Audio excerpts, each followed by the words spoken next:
The Goa Marathi Academy organized the annual Student Sangam at Ravindra Bhavan in Sankalem, aiming to foster the growth and enrichment of Marathi language and literature in the state through diverse activities. It unfolded on Thursday evening, featuring competitions such as group singing, langar dance, fancy dress, rangoli, poetry presentation, Bhavgit songs, and more.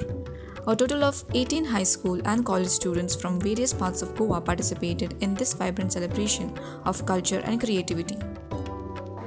माझ्या समर्थनाच्या बळावर या राज्यातले सर्व यज्ञ या बंद पडले आहे.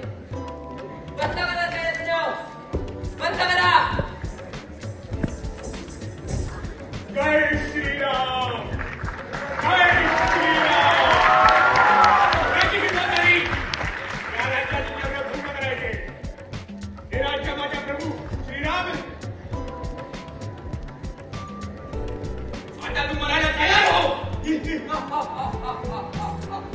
जय श्रीराम.